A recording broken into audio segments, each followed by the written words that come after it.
Thank you ever so much, everyone, for joining us on what is our fourth Talking Town Planning webinar. Hopefully you'll find today useful. We focused in on quite a niche topic, actually. Can biodiversity and business prosper at the same time? Although what I would say is clearly this is an issue that is going to crop up across many sites, both greenfield and brownfield, large and small. For today's webinar, I'm once again chairing. We have a brand new expert panel comprising Dave West and Vivienne Greenough from our WYG Southampton and Guildford ecology teams respectively, and Ross Bowen joins us from our Cardiff planning team as well, so welcome to everyone there. I'm just very aware there's been a lot of announcements planning wise recently, and things are moving at a very fast pace in the planning world. Ross, did you want to pick up on that just to start with, just to give us a bit of a general planning roundup, particularly in light of recent government's announcements, even as late as sort of yesterday? Yeah, sure. Afternoon, everybody. It was nothing much to report, apparently, other than the most radical planning reform since the Second World War. So I'm sure me and everybody else has been looking through the detail as much as we can find that. Obviously, during the Prime Minister's build address yesterday, a number of announcements were made. To touch on them very, very briefly, I think otherwise we'll not get round to the subject we're here to discuss, and I wouldn't want to steal material from colleagues for no doubt future Talking Town plannings. But in essence, we're promised a planning policy paper from the government in July, and this promises the most comprehensive reform of the planning system in 70 years. Now, I'm sure we're all more than familiar with reviews of the planning system. There's been numerous ones of those. Quite whether this is a genuine reform, a fundamental shift, remains to be seen, and we'll obviously await the detail in July with interest. Who knows what it may be? I mean, there's some speculation that it could be a real shift towards a zonal form of planning, a genuinely radical change. We'll obviously just have to see. There are some very short-term measures that have been put in place. Just to update us on COVID-related, as you said, Rebecca. Last week, we had the automatic extension of planning permissions in England that were due to lapse between the start of COVID in March this year and the end of the year, automatic extensions to April 2021. This week, we've had approval of new temporary pavement licences to help cafes and restaurants with a streamlined 7-day approval process, potentially granting consents up to September 2021. And a couple of re-announcements yesterday, as ever, often these things we've heard before. An extension of permitted development rights, again, to enable empty commercial properties to be repurposed for other commercial uses and residential and offices, and an extension of permitted development rights for householders to extend properties upwards.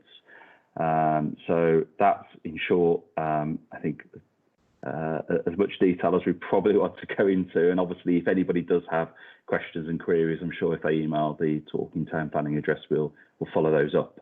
But in essence, that's what I would summarise as the headlines of where we are. So it's quite a busy week. Yeah, we definitely could spend another hour, I suspect, talking on those, and perhaps at some stage we will.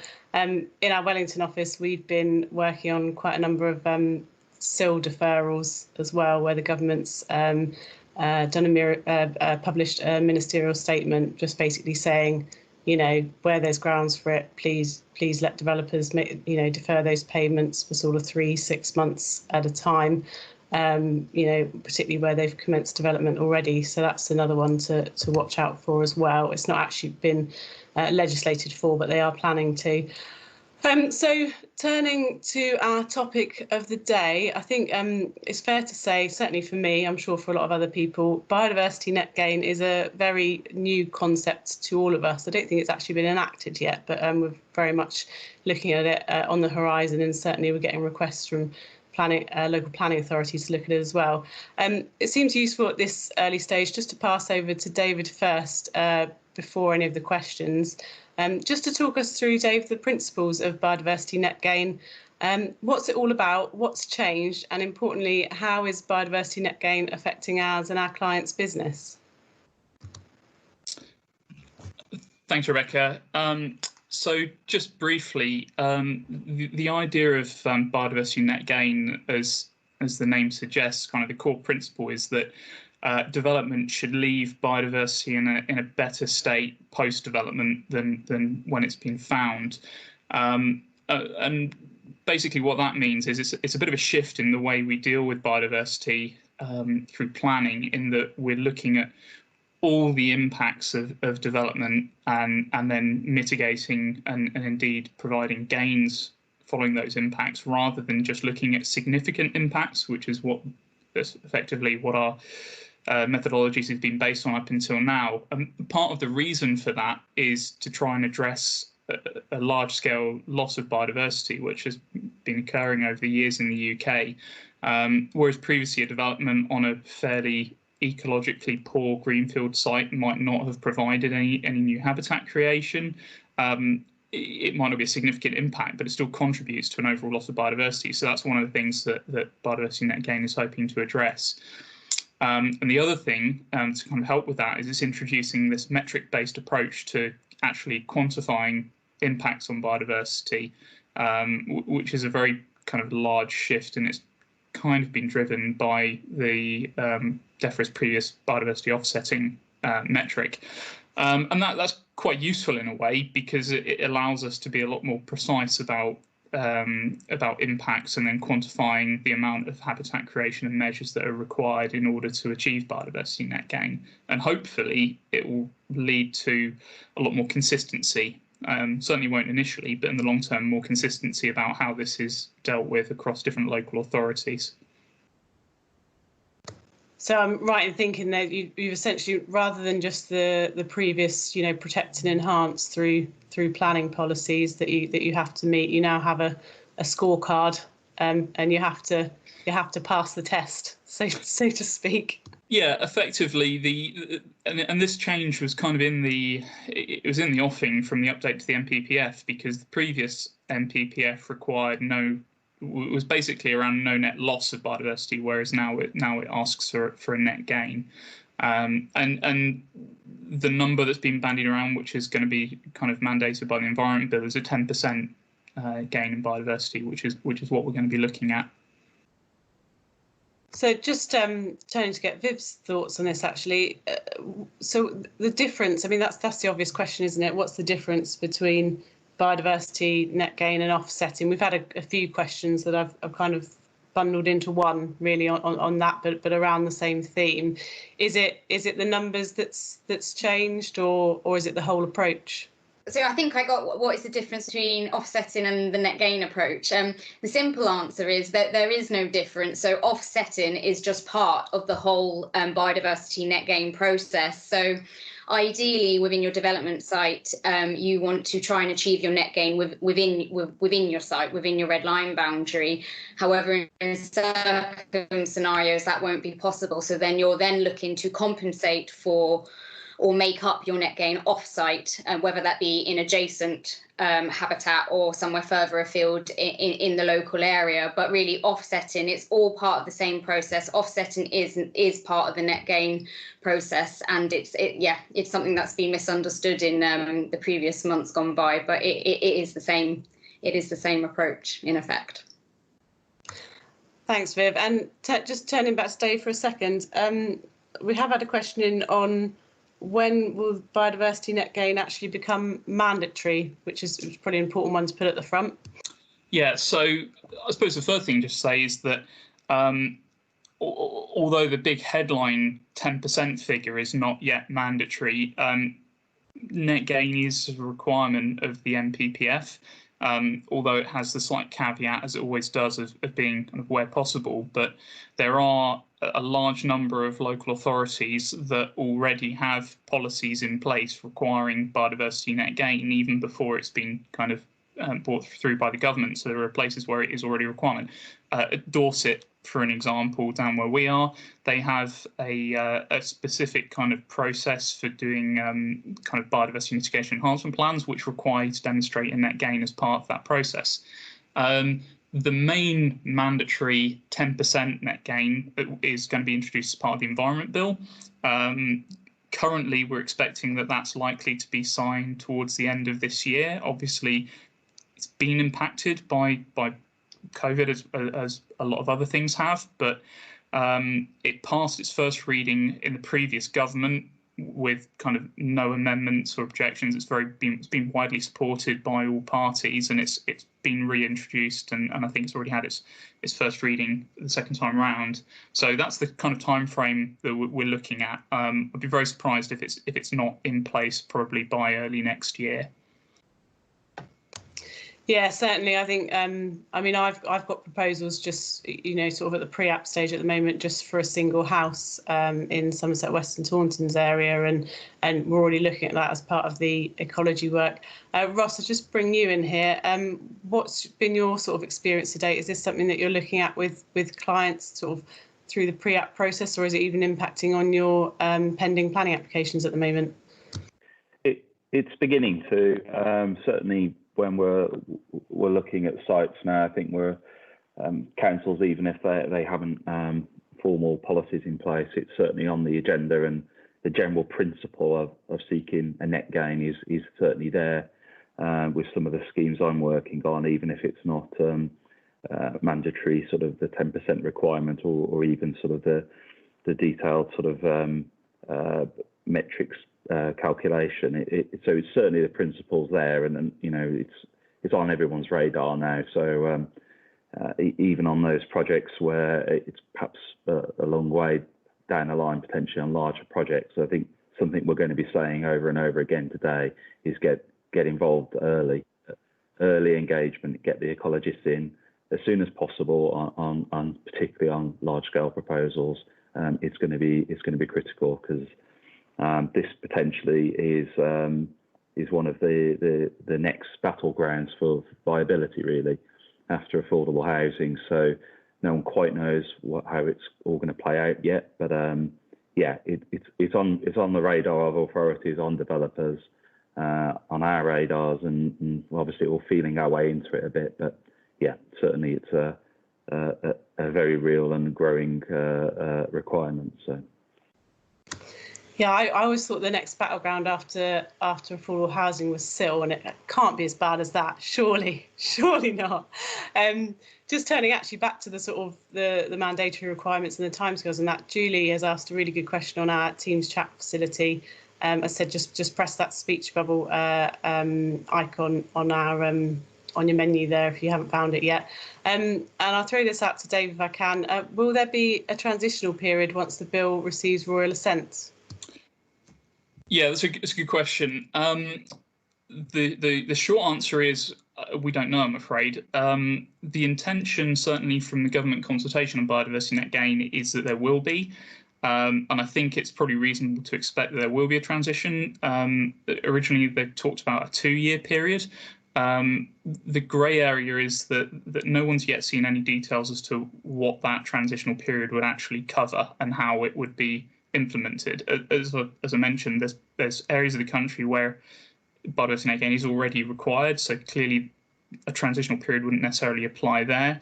It might be, and certainly from the comments that were received back on the consultation, the main crux of the transitional period was to try and protect things like allocations and sites which already received outline consent, where master plans and things have been devised without taking into account biodiversity net gain, and then would kind of unreasonably need significant changes in order to meet the requirements.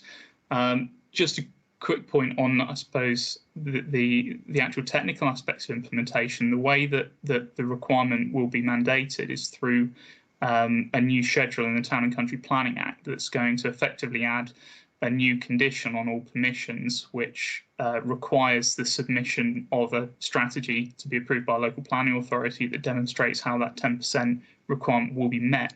So at the moment, it's not clear how, if that's the process for mandating it, how a transitional period would actually work, and unless it was that amendment isn't made initially. There's also been talk about whether or not the transitional period would only apply to some types of development, for example, brownfield sites. So there's still it's still kind of wait and see to a certain extent on that. I mean, we have had the question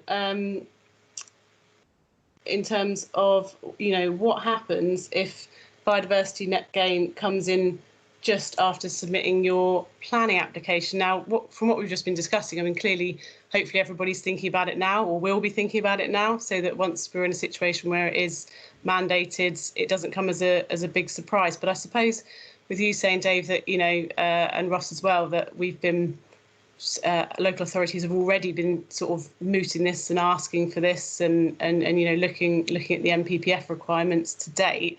I mean, currently at the moment, if you have a planning application in and this is sprung on you, so to speak, what is the best approach to take at the moment?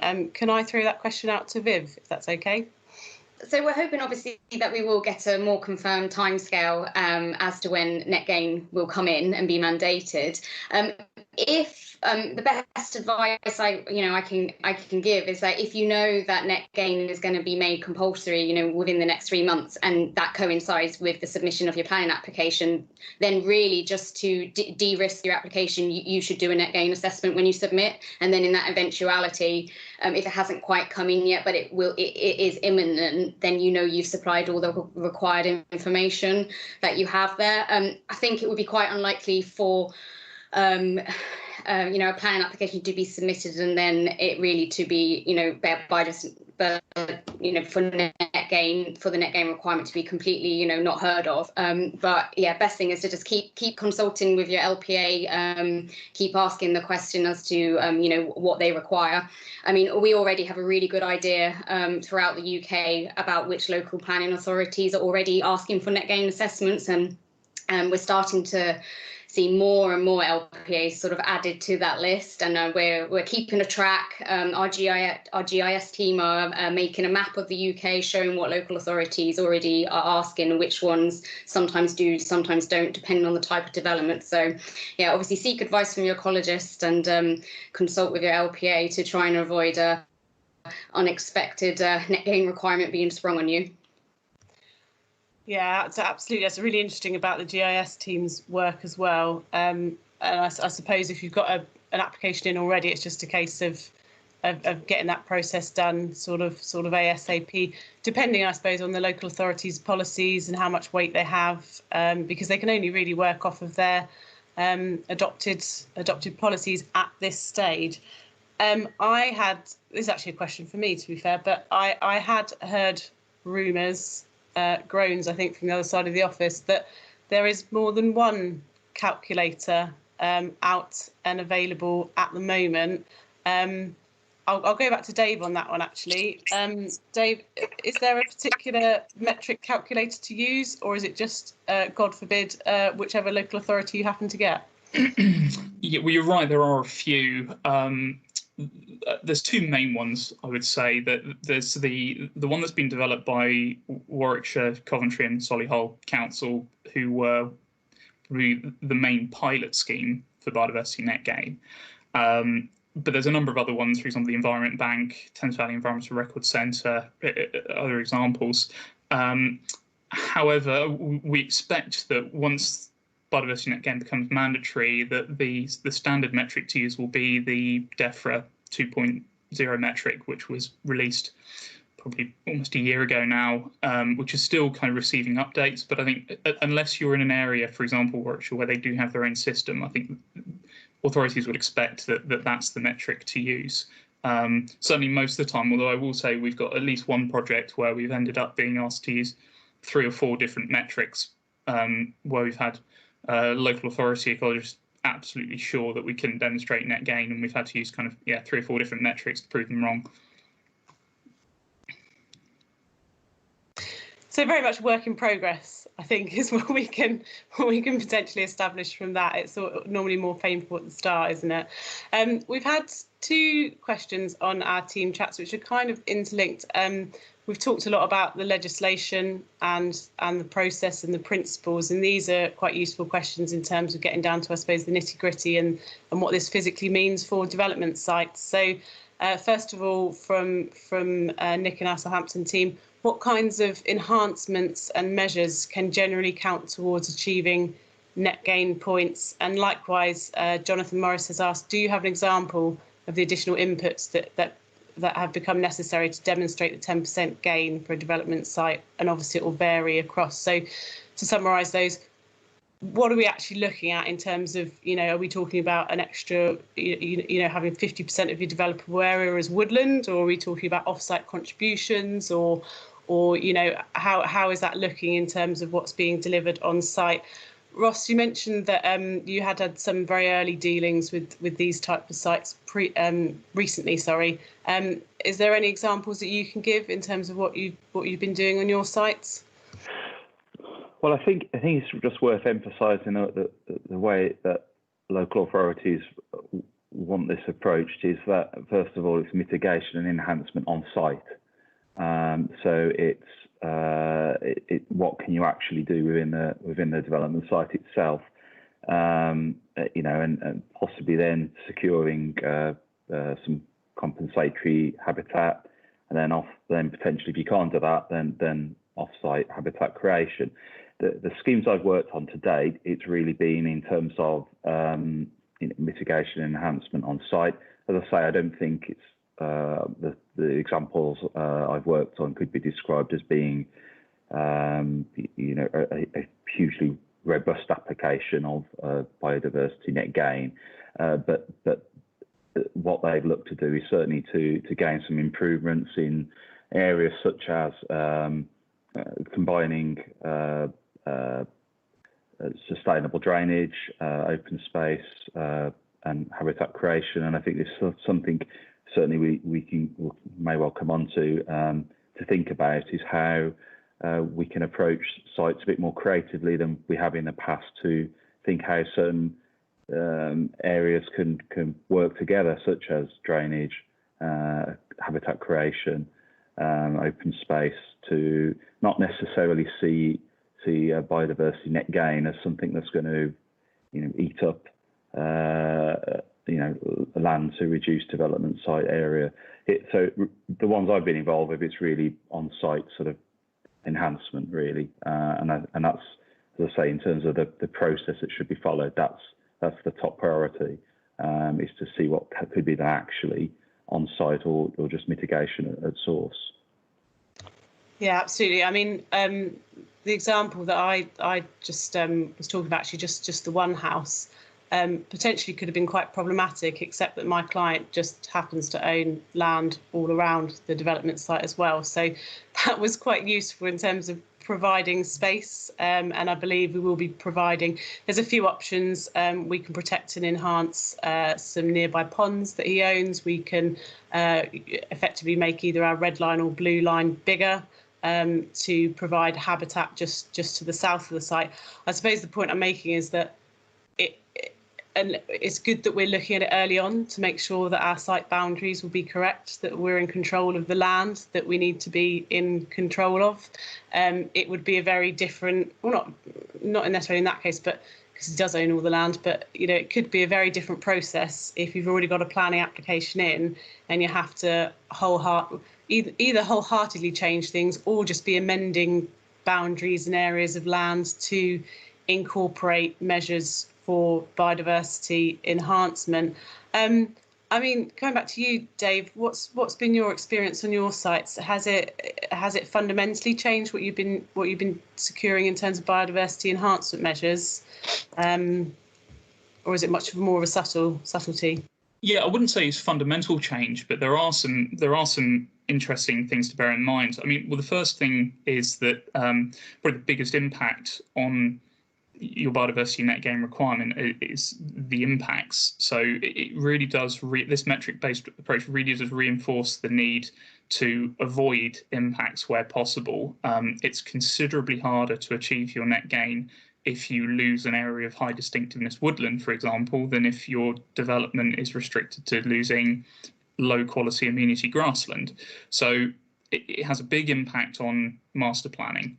On the other side, there are opportunities there where you've got sites that include habitats of high distinctiveness. There's easy wins where you've got woodland in poor condition. You can score a lot of points if you put together enhancement proposals to bring that back up to good condition. The less kind of metric-based approaches are things with biodiversity net gain. It does encourage your kind of habitat creation to try and meet local conservation objectives. So it's not necessarily just a case of creating woodland everywhere.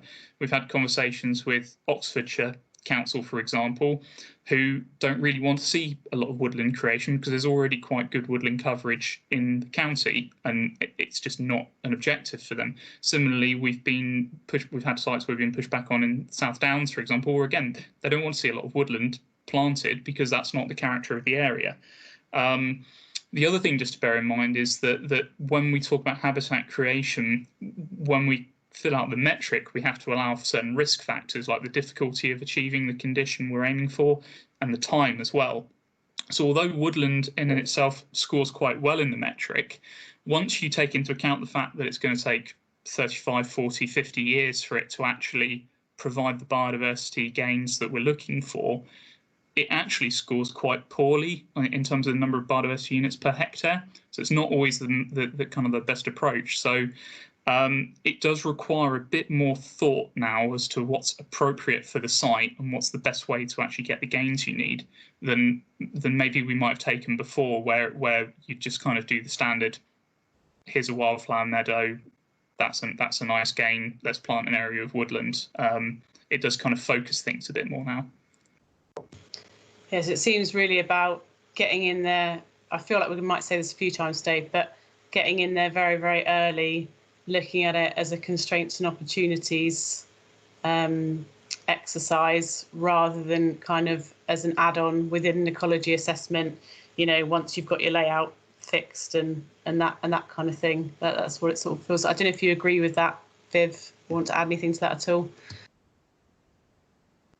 Absolutely. I think early engagement is key here. I think one of the common mistakes that we're still finding is, the ecologist is appointed at a fairly late stage when there's already a fairly set design or scheme layout in place, which has been designed around maybe some other, issues or constraints within the site. And at that stage, it's quite tricky for the ecologist because obviously there's not that much scope to move things around. One of the easiest things to do to achieve your net gain is to retain your most valuable habitats on site. So if you get your survey done early and you know that area of grassland is particularly diverse, it scores quite highly in condition. If you retain and protect that within your scheme layout, then it's going a long way for you already achieving your net gain. So yeah, it's a common theme already discussion, but yeah, nothing further to add than get an ecologist involved as soon as you can, really. Absolutely, it sounds like we're all on the same page here. We have got a question in from Julie on our team chats. Is it known yet if there will be any development which is exempt from biodiversity net gain? I'll send that one back to Viv again, if that's all right.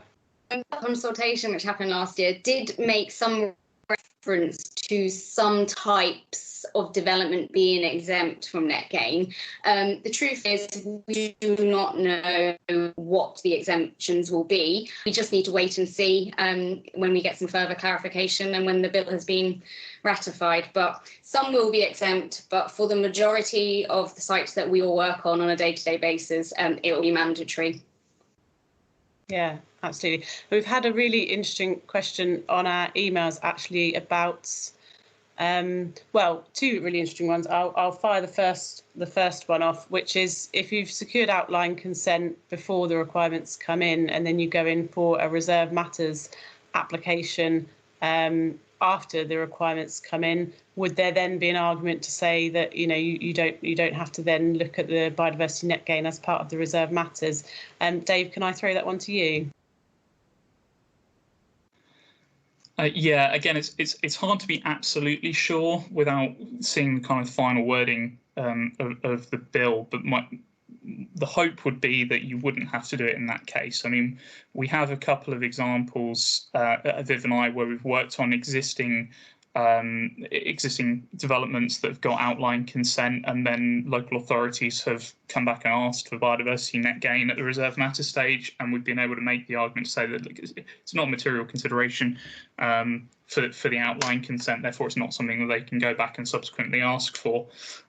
So I suspect that it wouldn't be required in that case, and it might be that that's one of the reasons why the transitional period will come into play. Yeah, and my understanding from talking to you, Dave, actually, is that the biodiversity net gain will come through planning conditions in terms of securing a scheme for biodiversity net gain. So I suppose if it's not on the outline, then you wouldn't expect such a condition to be on the reserve matter. Yeah, that's right. I mean, the only thing just to add on that in terms of the condition is it's not the ideal way of actually dealing with this.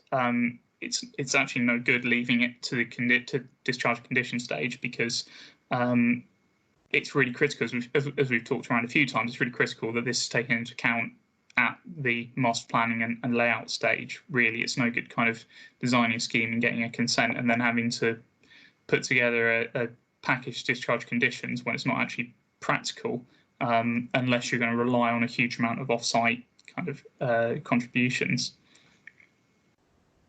Yeah, absolutely. The second question was in relation to, we assume that this will be a requirement for outline planning applications moving forward. I just wondered, Ross, if you had any thoughts on how when you've got a development where the appearance, layout, scale, landscaping may be subject to future reserve matters applications, how you'd look to put the evidence in to show that you are dealing with biodiversity net gain, and also any mechanisms to sort of secure it within the consent.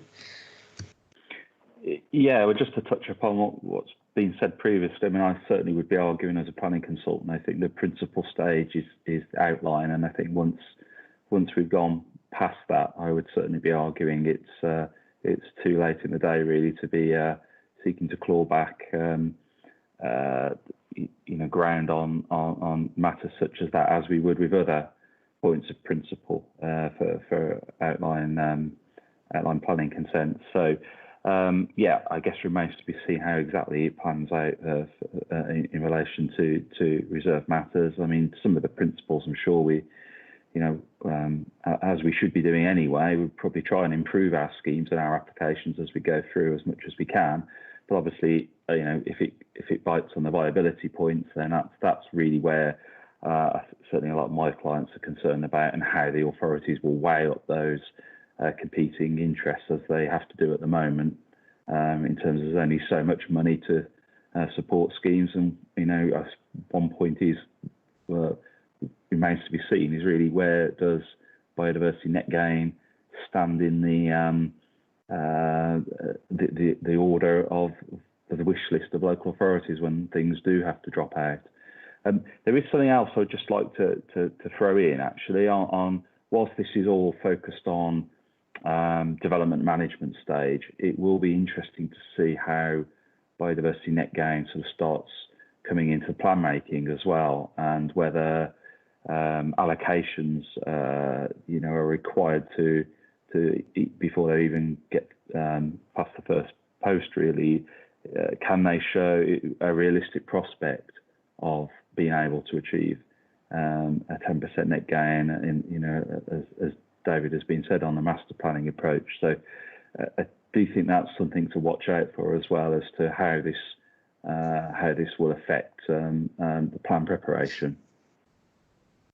Yeah, absolutely, because there is talk, a lot of very recently emerging and adopted local plans are talking about carbon reduction and achieving net zero by sort of 2030 and that sort of thing. They're actually talking about allocating sites for woodland and this kind of stuff. You could see, you know, to reduce the effects of carbon through new development as a more of a strategic way of doing it rather than through on-site measures. You could see something similar happening with biodiversity net gain in terms of, you know, local authorities. It may make absolute sense to you know, put development in places where there is a big impact on biodiversity, but then they have the challenge then of perhaps having to deliver something off-site, not dissimilar to how they've kind of used buffer zones and areas to where developers paying off-site contributions, you know, for recreational impacts on the SSIs and the SACs and that kind of thing as well. But fantastic question. Go on, sorry. Just to chuck in there, Ricky, funny you should mention that. I mean, we're currently actually working on a project where we've been asked to provide a strategy for delivering a minimum 10% net gain for a strategic allocation in the Horsham District Local Plan. And certainly having reviewed kind of initial comments from consultees on their potential strategic allocations, one thing that has come up on every allocation has been the lack of demonstration of how they'll achieve biodiversity net gain. So it is something that will be picked up at the plan level. Yeah, definitely. And as we all know, those things do not happen quickly, do they? In terms of devising a strategy to deal with things like that. We've got a great question from David Davies. Currently, there is nothing to stop a developer removing biodiversity in advance of making an application, i.e. Tree removal. Will the new Act address this? Could a developer in advance of a 10% requirement just remove as much biodiversity on site as possible? Now, we know this never happens, obviously. However, hypothetically, if it did, I'm going to go to the planner first. I feel like that's a good way to go, and then perhaps we'll hear from Viv and Dave. Yes, well, obviously we would hope that wouldn't happen. There has been a point in my career where something similar did happen quite accidentally, and my client, who shall remain nameless, had no idea that a rather overzealous contractor proceeded to remove most of the trees from a particular site. What we were landed with was a condition for the local authority requiring extensive replanting to quite a substantial cost. So I wouldn't put that past an authority, perhaps quite reasonably, to try and do that. So it certainly would not be an approach that would be advisable, and I think would very much start things on the wrong footing with a local authority, you know, to work positively on this one. I think if that action's taken, you're in for a hard ride on all sorts of things. So the planner says no. Yes, and certainly from a commercial angle as well, you know, if you take out all of your constraints, well, to a certain extent, that's great, isn't it? But you also, and to be fair, you know, if we're not talking about TPO trees and that kind of thing, then technically, no, there isn't anything stopping you doing that. But of course, by taking out your constraints, you may very well take out your opportunities on site. So if the idea is that you're protecting and improving things that are important, as long as you can work with those constraints, you then get the opportunities that come with us as well, which may well increase your developable land on other areas of the site. Again, at the risk of repeating myself, I think it is very much getting in there at an early stage and mapping out your constraints and opportunities so that you've got a proper site-specific strategy. Yes, of course, that is then more risk, isn't it, at the early stages, which no one likes. You have to get consultants on board. You have to do work at risk ahead of a planning application. But of course, then it does hopefully provide you with more certainty down the line. And I always say to my clients, you might spend longer at the pre-app, but inevitably you'll spend less time during the planning application, you know, if we've done our jobs properly. Yeah, one of the questions sort of talking about constraints and opportunities, how can biodiversity net gain be achieved whilst factoring in all other aspects of a site, for example, SUDs and public open space? It does very much feel like the list is growing and not reducing at any point. you know, this is going to have an impact on land values. Perhaps that's the idea. Who knows? In a very simple world. But you know, as I said, the question: how can biodiversity net gain be achieved whilst factoring in all other requirements of a site? I'll throw that out to Viv, please. Sure. So actually, if you have a SUD scheme on your site, that can work quite well with achieving net gain. The key is to just collaborate with all your fellow disciplines and to work together to achieve, you know, what you both require. But for SUD schemes, so wetland habitats actually score quite highly in the calculator. So there is opportunity there to get some, you know, some real good number of credits. There's an element of you have to be a little bit careful because the ecologist would really need to understand you know, the SUD scheme, so what each pool of water, what it was achieving, because obviously some SUDs are designed, you know, are designed to be dry for most of the year, whereas others are designed to, you know, be full of water. And obviously the ones with water would score higher than a dry SUD is. But key is just making sure the ecologist does understand the SUD scheme. They can, what you put in changes what comes out at the other end. That, yeah, SUDs work quite well. With public open space, that too can work really well. Things like community orchards, or if you've got a community beehives, beekeeping, or even just open space where people want to, you know, for recreation or dog walking. Again, these areas may score lower because obviously if you've got dog walkers, the habitat isn't going to score as high in quality. But that said, it will still contribute to your net gain credit. I mean, the other final thing to mention as well is European protected species, so that's your great crested newt, a bat species, or perhaps dormice. Part of the requirement, you know, to achieve your planning consent will be that you retain that population in favourable conservation status, and that you retain those habitats which are important for those species.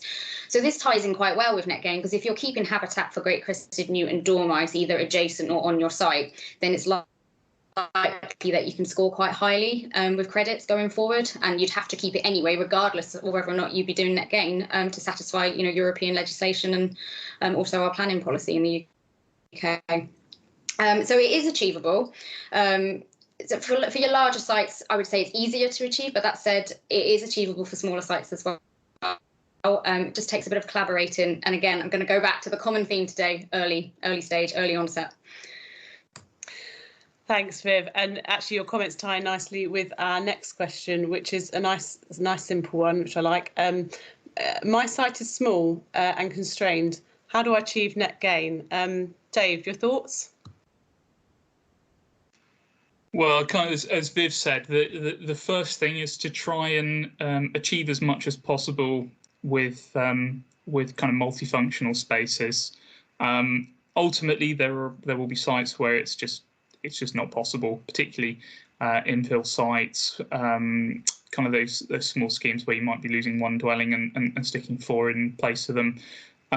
Those sites are effectively going to rely on contributions to off-site measures. In the short term, it's going to be tricky because apart from a few examples like Warwickshire, for example, where I think it's safe to say costs are horrendously kind of overpriced, that there aren't many systems that you can easily pay into yet. The way the government expect this to work is that local authorities will each develop their schemes, identifying areas where they want to do kind of biodiversity and habitat creation, and then there'll be effectively a credit payment system where you can purchase the 1 or 2 credits that you need in order to get your scheme over the line. And partly that's meeting the main objectives of biodiversity net gain, because one of the other things is that it's trying to achieve things on a larger scale and trying to move away from having kind of small pockets of habitat where they're potentially not really achieving very much, or they might be achieving some benefits for amenity and wellness and things like that, but not really achieving much for biodiversity as a whole. So it's about trying to focus efforts in the right places. So for those kind of really constrained sites, I think that's the way things will work in the longer term. In the short term, we might see, as we've already had inquiries, some agents and landowners, for example, undertaking their own habitat creation schemes in order to provide biodiversity credits for developers to buy up, and potentially also some kind of credits trading scheme. I mean, the government expectation was that this would effectively generate its own economy in biodiversity credits in the long term. As with most of these things, same thing with affordable housing and so on. That kind of the pain is going to be in the short term, where there's inconsistencies in the approach. I think in 3 or 4 years, hopefully, once this becomes more standardised, then it won't be as much of a challenge.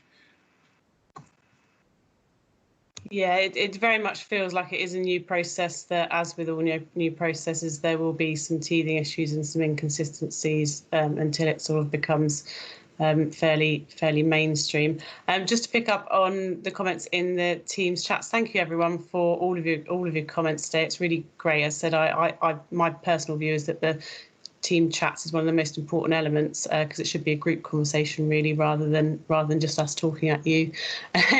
Nigel has quite rightly picked up, I believe there are licensing constraints on tree removals outside of planning considerations. Nigel, yeah, you're absolutely right. Clearly you need to be thinking about protected species and ensuring that all of those requirements are there, and ultimately, you know, as we've said before in this, planning for things early, not just viewing your biodiversity as a constraint, but also as an opportunity as well. So definitely agree with that.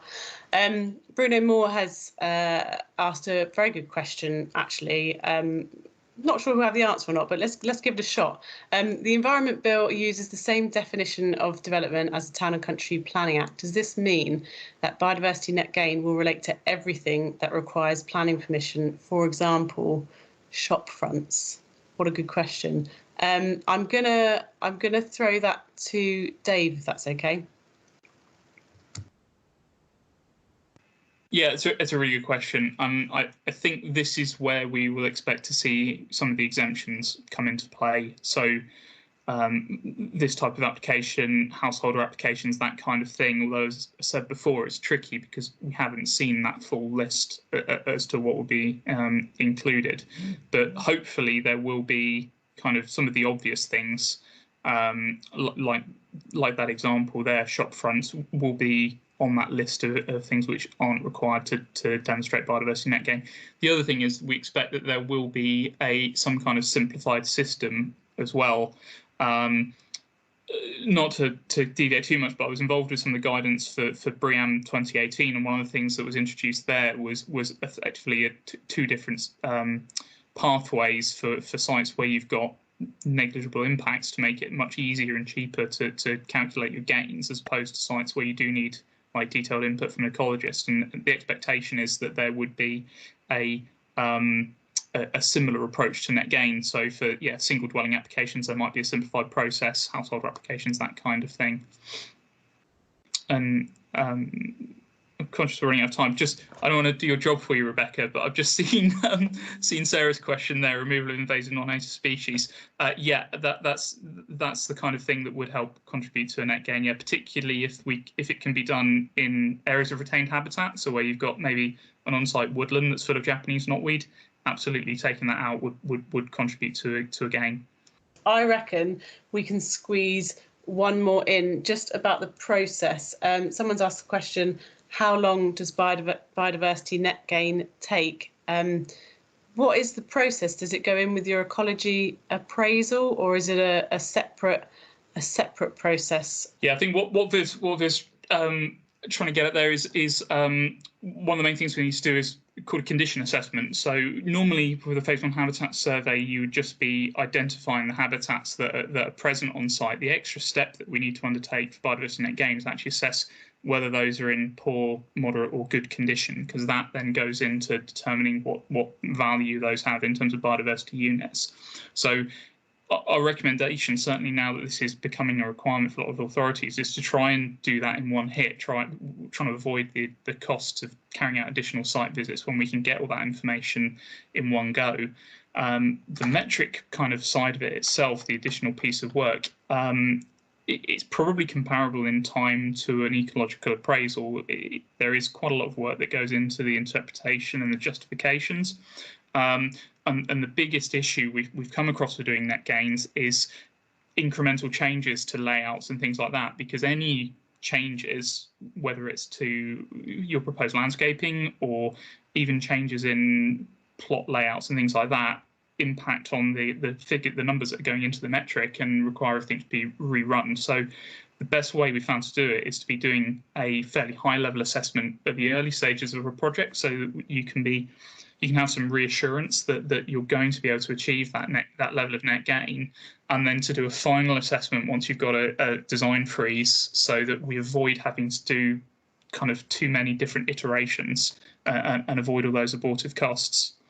Thanks, Dave. And first of all, thank you to everyone for coming along and spending the time today. Coming back to our sort of original question, can biodiversity and business prosper at the same time?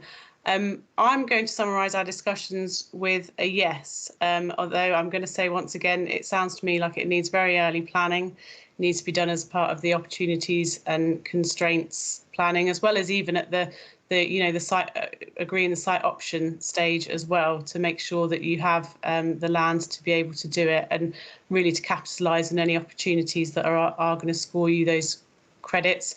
It seems like, as with every new process that's brought in, there is some work to do with local authorities and with government to establish precedent and establish a methodology, and hopefully, fingers crossed, one calculator, because that would be very helpful for everyone.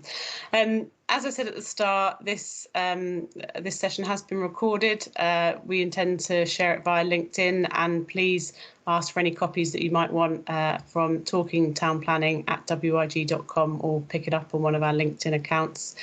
As always, we would like to do further sessions, and it's really helpful if anybody has any suggestions on future topics or future formats.